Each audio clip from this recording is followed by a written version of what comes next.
Hi friends, ನಮಸ್ಕಾರ. ನಾನು ಇವತ್ತು ಬೆಳಗ್ಗೆ ಎದ್ದು ಡೈಲಿ ಜನ ನ್ಯೂಸ್ ಪೇಪರ್ ಓದ್ತಾರೆ. ಬಟ್ ನಾನು ಫೇಸ್ಬುಕ್ ನೋಡ್ತಾಯಿದ್ದೆ. ಅದರಲ್ಲಿ ಒಂದು ನ್ಯೂಸ್ ಇತ್ತು.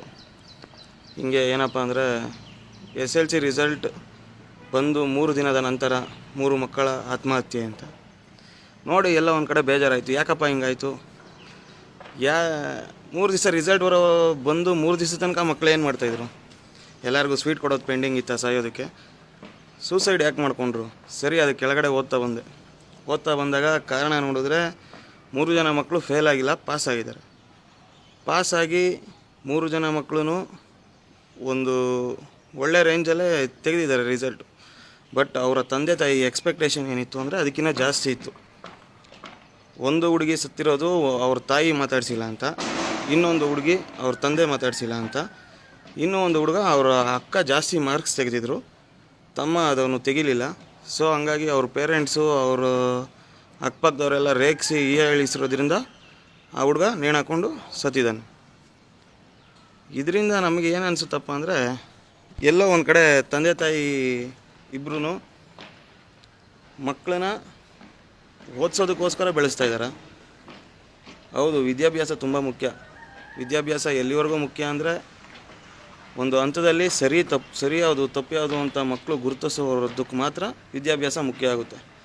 ಅದು ಬಿಟ್ಬಿಟ್ಟು ಎಜುಕೇಷನ್ನು ಪಾರ್ಟ್ ಆಫ್ ಲೈಫ್ ಅಷ್ಟೇ. ನೀವು ಲೈಫ್ ಟರ್ನಿಂಗ್ ಪಾಯಿಂಟ್ ಅಂತ ಏನು ಹೇಳ್ತಾರೋ ಅದು ಹೌದು, ಟರ್ನಿಂಗ್ ಪಾಯಿಂಟೇ. ಒಳ್ಳೆ ಕಾಲೇಜ್ ಸೇರಬೇಕು ಅಂದರೆ ಒಳ್ಳೆ ಅಂಕ ತೆಗಿಲೇಬೇಕು.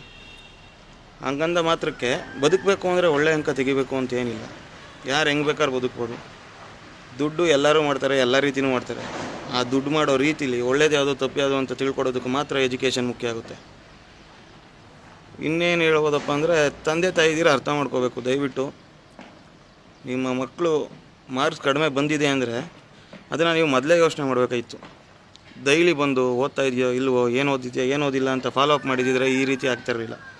ಅದು ಬಿಟ್ಟು ರಿಸಲ್ಟ್ ಬಂದ ಮೇಲೆ ನೀವು ಆ ಮಕ್ಕಳನ್ನ ಸರಿಯಾಗಿ ಮಾತಾಡಿಸಿಲ್ಲ, ಇದು ಮಾಡಿಲ್ಲ, ನೋಡ್ಕೋತಾ ಇಲ್ಲ, ಈ ಥರ ಒಂದು ಅಂಡರ್ ಎಸ್ಟಿಮೇಟ್ ಮಾಡ್ತಾಯಿದ್ದೀರಾ ನಿಮ್ಮ ಮನೇಲಿ ನೀವೇ ನಿಮ್ಮ ಮಕ್ಕಳನ್ನ ಅನ್ನೋದಾದರೆ ಅದು ಅವ್ರಿಗೆ ನೆಗೆಟಿವಿಟಿ ಬರುತ್ತೆ. ನಾವು ಇಷ್ಟು ವರ್ಷ ಯಾವುದೇ ಕೆಲಸಕ್ಕೆಲ್ಲ ಹೋಗಿದ್ದೀವಿ. ಯಾವ ಇಂಟರ್ವ್ಯೂಲು ನಮಗೆ A+B² ಫಾರ್ಮುಲಾ ಕೇಳಿಲ್ಲಪ್ಪ. Algebra, trigonometry, arithmetic, geometry, civics, chemistry, ಇದು ಯಾವುದೂ ಅಷ್ಟೇ SSLCಲಿ ಬರೋದು ಏನಿದೆ ಅದು ಬರೀ ನಿನ್ನ ಮುಂದಿನ ಕಾಲೇಜ್ ಭವಿಷ್ಯಕ್ಕಷ್ಟೇ.